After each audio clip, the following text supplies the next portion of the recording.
Il poursuit sa visite officielle en Corée du Sud. Le président Alassane Ouattara a reçu aujourd'hui le titre de docteur honoris causa en économie de l'université féminine de Suknyong. Il a pris part à un déjeuner d'échange avec les 4 grandes institutions économiques coréennes. En économie, une quarantaine de produits d'origine ivoirienne devraient être frappés de droits de douane sur le marché européen depuis le 1er octobre dernier. Mais les autorités européennes ont suspendu la mesure du fait de l'accord intérimaire signé par la Côte d'Ivoire et l'APE. Ce soir, on s'intéresse également à la journée mondiale de la Poste. Elle est célébrée tous les 9 octobre. L'objectif est de sensibiliser les citoyens et les entreprises au rôle de la Poste dans leur vie quotidienne et de sa contribution au développement socio-économique des pays. Et puis, convoqué pour une audience sur un éventuel nouveau report de son procès, le président du Kenya, Uhuru Kenyatta, a comparu aujourd'hui devant la Cour pénale internationale CPI. Il est accusé notamment de crimes contre l'humanité. Il est le premier président en exercice à se présenter devant la Cour pénale internationale. Voilà pour les titres. Bonsoir à tous et bienvenue dans la grande édition. Au sommaire également de ce 20h, Eco Plus, la page économique de la rédaction qui traite aujourd'hui du tourisme, un secteur pourvoyeur de richesses, à suivre dans quelques minutes. Mais avant, on reprend ce soir la direction de Séoul où le président Alassane Ouattara poursuit sa visite officielle de 4 jours. Le chef de l'État ivoirien a reçu aujourd'hui le titre de docteur honoris causa en économie de l'université féminine de Suknyong. Il a aussi pris part à un déjeuner d'échange avec les 4 grandes institutions économiques coréennes. La correspondance d'Abiba Dambélé Sawé depuis Séoul. L'université féminine de Suknyong était à sa création en 1906 la première école privée de filles de Corée. Cette institution a évolué jusqu'à devenir aujourd'hui une université de référence, d'où sont issues des compétences féminines du pays. Sa devise est la douce force de changer le monde, faisant allusion à la douceur féminine. 13 000 étudiantes méritantes constituent le vivier des femmes leaders pour les années à venir en Corée. Et c'est cette université prestigieuse qui a décidé d'honorer le président de la République de Côte d'Ivoire. Il a été élevé à la plus haute distinction académique, celle de docteur honoris causa, pour son parcours brillant, exemplaire, pour son leadership au plan international. Selon la présidente de l'université Suknyong, le président ivoirien est un modèle et représente un espoir pour le continent africain, pour sa vision et ses actions. Le président Alassane Ouattara a remercié la présidente de l'université pour cette marque de considération.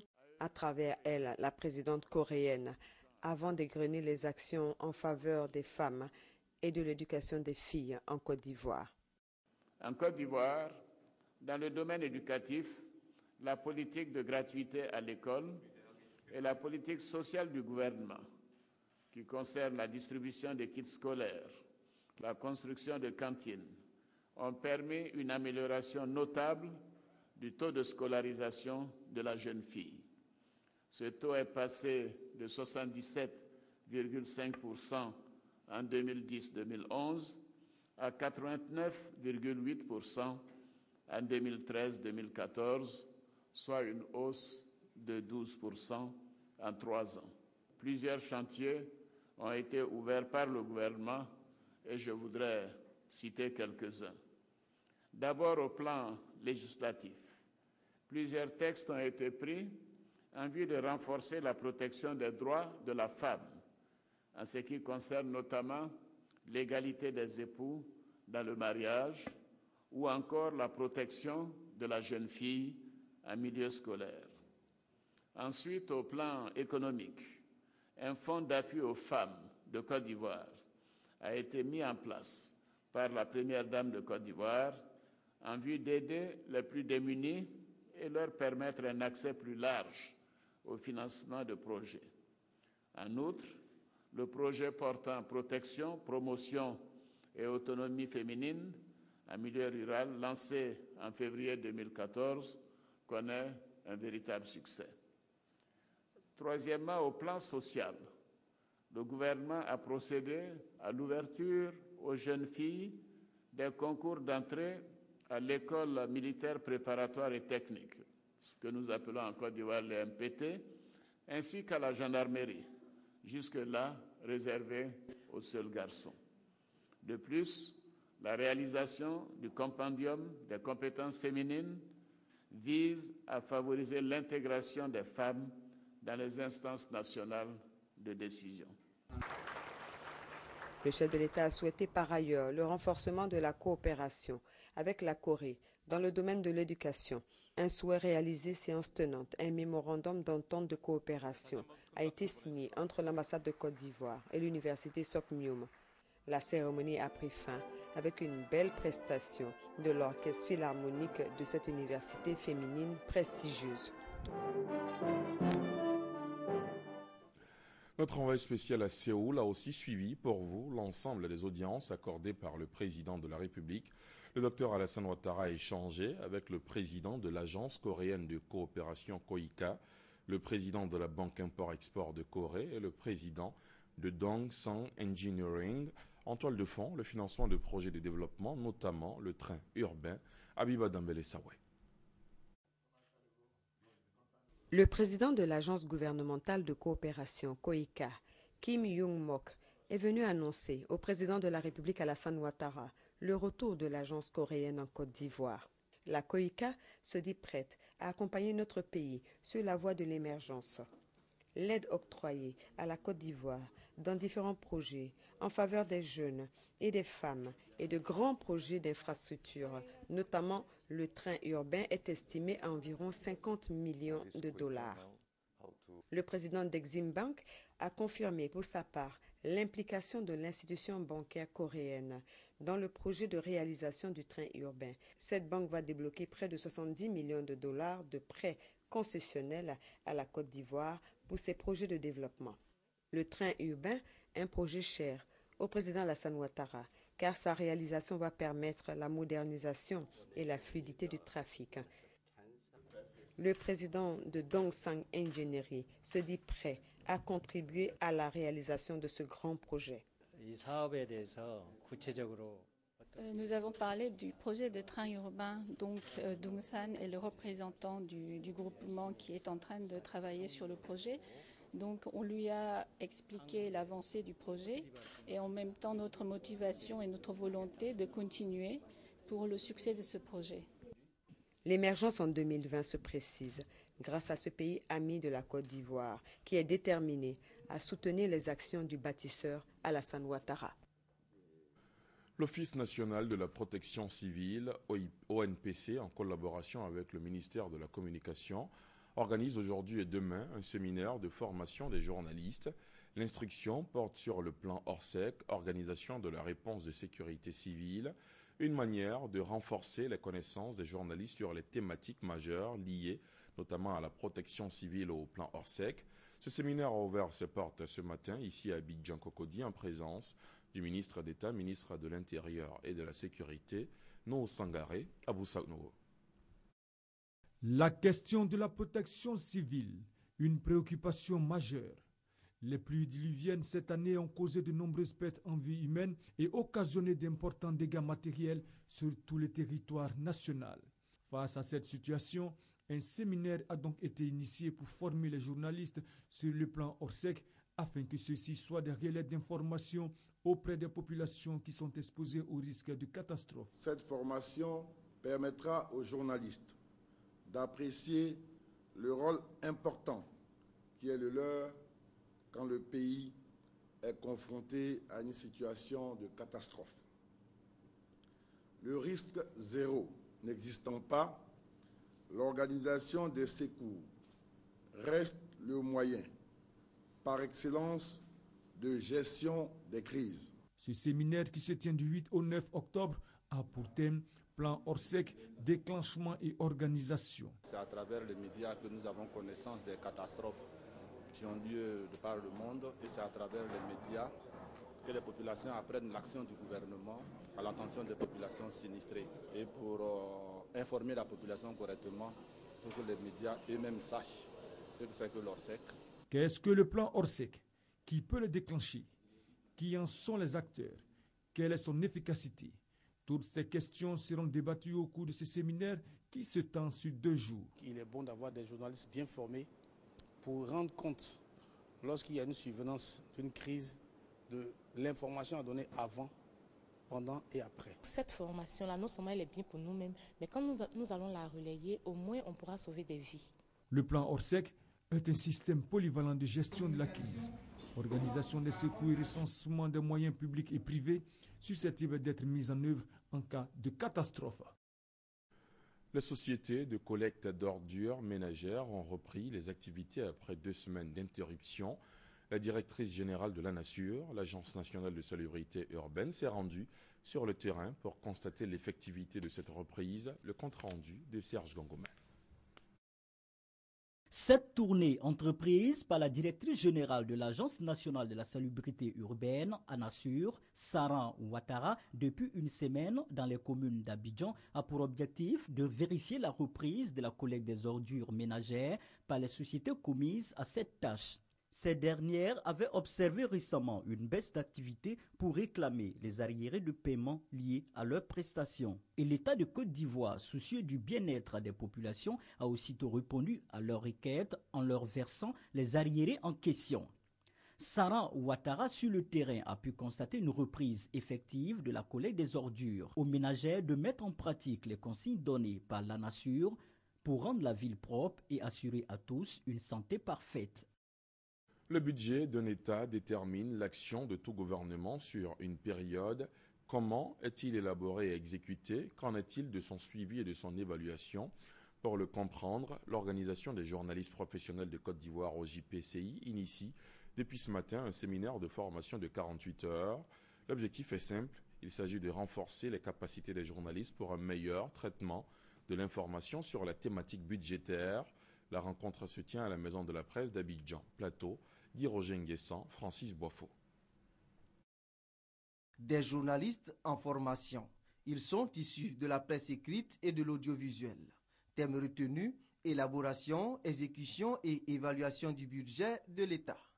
Un thème bien à propos dans un contexte où le gouvernement a annoncé en début de semaine son budget au titre de l'année 2015 de 5 014,3 milliards de francs CFA. Par rapport au budget, nous ne sommes pas vraiment renseignés, la population non plus. Au moins avec cette formation, on pourra mieux appréhender la question du budget de l'État. L'Organisation des journalistes professionnels de Côte d'Ivoire, OJPCI, initiatrice de ce séminaire de formation, vise l'amélioration des écrits des journalistes sur les thématiques économiques et budgétaires. Nous avons voulu que les journalistes ivoiriens s'approprient les termes du budget de l'État, comprennent ce que c'est que le budget de l'État, afin de ne pas seulement se contenter des chiffres qu'on donne, 4 000 milliards, 5 000 milliards, mais qu'ils voient au-delà. Durant 2 jours, les experts du ministère auprès du Premier ministre en charge du budget vont donner aux participants de ce séminaire des indicateurs et outils indispensables à une meilleure compréhension du budget de l'État. Nous allons apprendre à connaître tout le processus d'élaboration du budget, parce que le budget, on l'annonce en Conseil des ministres, mais c'est tout un travail. L'Organisation des journalistes professionnels de Côte d'Ivoire, créée en 2009, fait de la formation sa priorité. Pour elle, il faut des journalistes bien formés pour mieux contrôler l'action gouvernementale et mieux informer l'opinion publique. Je vous le disais en titre, une quarantaine de produits d'origine ivoirienne, dont des produits transformés, notamment le thon, le bois et le cacao, devraient être frappés de droits de douane sur le marché européen depuis le 1er octobre dernier. Mais les autorités européennes ont suspendu la mesure du fait de l'accord intérimaire signé par la Côte d'Ivoire et l'APE, entendez accord de partenariat économique, en cours de signature entre la CEDEAO et l'Union européenne. Les précisions d'Adama Kone. Les portes des marchés des pays de l'Union européenne restent ouvertes aux produits ivoiriens en franchise de droits de douane. La menace de fermer le marché européen aux pays n'ayant pas d'accord de partenariat économique APE avec l'UE le 1er octobre 2014 est levée. Les exportateurs ivoiriens peuvent donc continuer de vendre leurs produits sans droit de douane. Une quarantaine de marchandises, dont la banane, l'ananas et les produits transformés du thon, du bois et du cacao étaient concernés. Le ministre de l'intégration africaine et des Ivoiriens de l'extérieur, Ali Koulibaly, en a informé le gouvernement lors du dernier Conseil des ministres. La Côte d'Ivoire garde l'avantage de l'exportation sur le marché européen pour avoir déjà signé un accord intérimaire avec l'UE. L'accord de partenariat économique régional, qui doit se substituer à l'accord intérimaire, a été validé par la CEDEAO le 10 juillet 2014 à Accra, la capitale ghanéenne. C'est dans l'attente de la signature et de la ratification de cet APE régional que l'Union européenne a levé la mesure de taxation. Du 14 au 15 octobre prochain, le gouvernement ivoirien sera en campagne à Houston, aux États-Unis, une campagne de promotion de nouveaux blocs pétroliers de son offshore ultra profond. Pour situer les enjeux de cet important rendez-vous avec les grands groupes pétroliers, le ministère du Pétrole et de l'Énergie a animé un point de presse hier au plateau. Les détails avec Mahamadou Traoré et Noël Niagno. À l'image des grands pays producteurs de pétrole, la Côte d'Ivoire entend se doter de jugements de classe mondiale et les moyens pour y parvenir ne manquent pas. Le gouvernement a défini de nouveaux blocs qui sont dans des zones très profondes, c'est-à-dire nous avons 3000 mètres à 4000 mètres d'eau avant de toucher le fond de la mer. Ce sont ces zones-là que nous allons proposer aux grands opérateurs pétroliers mondiaux et nous avons découpé 7 blocs qui vont de l'ouest à l'est de la Côte d'Ivoire et nous inviterons les sociétés pétrolières à venir négocier et engager des travaux pour faire de l'exploration. À ce roadshow de Houston aux États-Unis, la délégation ivoirienne conduite par le Premier ministre Daniel Kablan-Duncan entend valoriser les énormes potentialités encore peu exploitées de l'offshore ultra profond.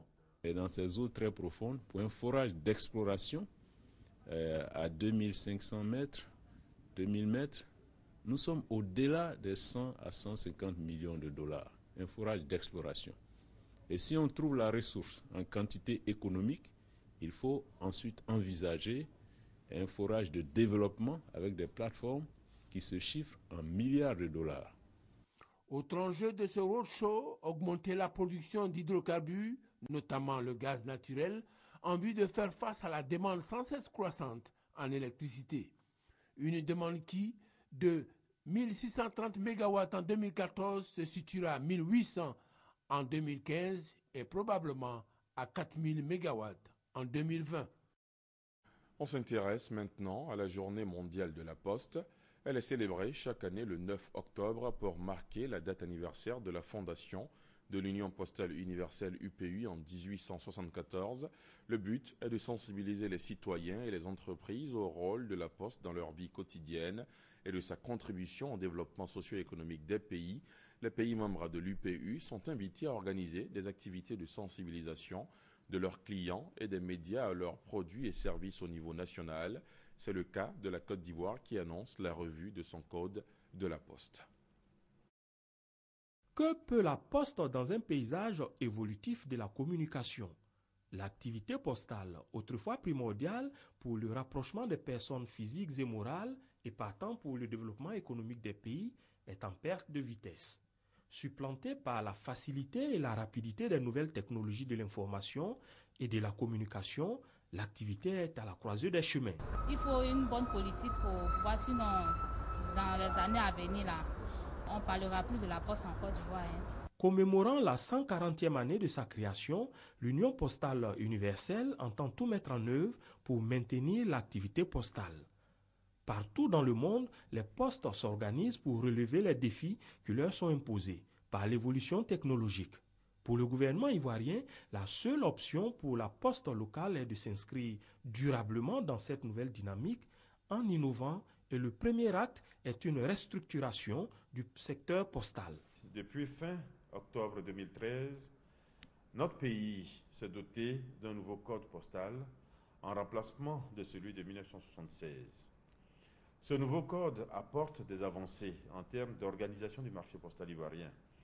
Il permet la mise en place d'une régulation de ce secteur d'activité au bénéfice de toutes les parties prenantes. Les prochains mois verront l'accélération de l'application effective du nouveau code postal, notamment en ses aspects régulation du marché. Pour se repositionner, la Poste de Côte d'Ivoire propose de nouveaux services, à savoir le courrier hybride, le commerce électronique, la distribution de documents administratifs, les livraisons à domicile. Reste maintenant à reconquérir sa clientèle. La Côte d'Ivoire ne veut pas être surprise par Ebola qui fait des ravages en Afrique de l'Ouest. Le ministère de la Santé et de la lutte contre le sida vient de se doter d'un nouveau centre de traitement de la maladie. Ce centre, entièrement équipé, est basé au CHU de Yopougon. Il est même opérationnel. Le point avec Serge Collier. Le CHU de Yopougon a désormais son centre de traitement de la maladie à virus Ebola. Il n'existe certes aucun cas déclaré de la maladie en Côte d'Ivoire, mais le gouvernement entend prendre toutes les dispositions utiles pour faire face à une éventuelle pandémie. Sous ces 3 tentes équipées de lits, les malades seront mis en quarantaine, consultés et traités. 58 agents ont été mobilisés. Des équipes de 7 ont été formées. Ces équipes sont tournantes en permanence, toutes les 8 heures. Elles disposent d'équipements de protection individuelle et de matériel de désinfection. Ici, l'hygiène est de rigueur. Pour porter sa tenue de protection individuelle, il faut respecter des règles, notamment se recouvrir totalement le corps pour éviter toute contamination. Avant d'entrer sous les tentes, il faut se désinfecter les pieds dans de l'eau javelisée. Ensuite, le médecin, accompagné de l'infirmier et de l'aide-soignant, peut entrer en contact avec les malades. Le cas suspect d'Ebola, c'est d'abord une fièvre supérieure à 38 degrés. Après la fièvre, les signes abdominaux, à savoir douleur abdominale, vomissement, diarrhée. Et ensuite, s'installe l'hémorragie. Il faut rassurer la population. Donc pour le moment, la Côte d'Ivoire n'est pas en épidémie d'Ebola. On n'a aucun cas suspect d'Ebola à ce jour. Après chaque visite, la tenue de protection individuelle est considérée comme souillée. Elle est d'abord désinfectée, retirée délicatement avant d'être incinérée. Avec ce dispositif, le ministère de la Santé et de la lutte contre le sida se tient prêt à parer à toute éventualité. Le SILA 2014, le Salon international du livre d'Abidjan, se tiendra en novembre prochain. Les organisateurs du salon ont animé ce matin une conférence de presse au plateau pour annoncer l'événement. Le SILA 2014 connaîtra des innovations. C'est ce que nous dit Serge Gongomin. Le livre sera à l'honneur à Abidjan du 5 au 9 novembre 2014, la 6e édition du Salon international du livre d'Abidjan. Ce salon, selon les organisateurs, enregistrera la participation des pays d'Afrique centrale, dont le Cameroun et la République démocratique du Congo. Des innovations sont au programme, entre autres la création du Grand Prix national de littérature, dont le vainqueur partira avec la somme d'1 million de francs CFA. Également le prix des jeunes auteurs. Le vainqueur de ce prix empochera la somme de 500 000 francs CFA. Rappelons que l'industrie du livre réalise chaque année un chiffre d'affaires de plus de 26 milliards de francs CFA et emploie plus de 2000 personnes. Souvenez-vous, la journée mondiale du tourisme a été commémorée le 27 septembre dernier. Ici en Côte d'Ivoire, la cérémonie officielle a eu lieu hier à Dabou. À cette occasion, l'atiéké, produit alimentaire typiquement ivoirien, a été valorisé sous le thème de l'atiéké, produit d'appel touristique et mets de cohésion sociale. F. Boué, Franco Dio. Une bonne poignée d'atiéké, semoule de manioc bien prisé en Côte d'Ivoire, accompagné de poissons frits, et le tour est joué. La dégustation de l'atiéké individuellement ou en groupe, le geste est ancré dans les habitudes alimentaires. En tout cas, l'atiéké, c'est un aliment qui est très bon, qui est nourrissant. L'atiéké, ce mets qui franchit aujourd'hui les frontières ivoiriennes, est produit dans la région des Lagunes, au sud, et justement, la 34e journée mondiale du tourisme en Côte d'Ivoire y est consacrée. À Dabou donc, zone productrice reconnue, les petits plats sont mis dans les grands pour la cérémonie officielle. L'atiéké a franchi depuis belle lurette les frontières de la Côte d'Ivoire pour se retrouver aujourd'hui sur des tables en Afrique, en Europe, en Amérique et même maintenant en Asie. C'est dire que nous, Ivoiriens, pouvons être fiers que ce produit du terroir, essentiellement dû au travail de nos braves sœurs et épouses des champs, est une référence gastronomique de plus en plus appréciée dans plusieurs pays du monde. Une fierté exprimée par autorités locales, producteurs et population. On va aller vers la résolution du problème de l'autosuffisance en matière alimentaire pour le manioc. On va régler le problème de l'atiéké pour les populations qui se plaignent de manquer d'atiéké et de poissons. Et on va aller plus loin avec la création d'une usine d'amidon d'ici l'année 2015 à Dabou. Les femmes de Dabou sont des productrices d'attiéké depuis des millénaires. Ça a été une tradition qui a été transmise de génération en génération. Et aujourd'hui, à travers cet événement, c'est la valorisation de l'attiéké. Visite du circuit de fabrication de l'attiéké, de la bouture aux produits finis à Débrimou, suivi de celle de réceptifs hôteliers. De quoi clore en beauté une journée fort colorée. C'est l'heure d'Eco Plus et ce soir, je vous propose un voyage à la découverte du modèle tunisien en matière de promotion du tourisme. Le secteur produit 7% du PIB et emploie plus de 400 000 personnes. Grâce au tourisme, la Tunisie est le 4e pays africain le plus visité. Autre sujet qui a intéressé notre reporter, la faible représentativité des entreprises tunisiennes en Afrique. Récemment, lors du forum de coopération tuniso-africaine dénommé « Bâtissons l'avenir », les opérateurs économiques tunisiens ont dit leur engagement à coopérer avec des hommes d'affaires africains pour relancer l'économie tunisienne. Ecoplus, aujourd'hui, est signé de Francis Boifo.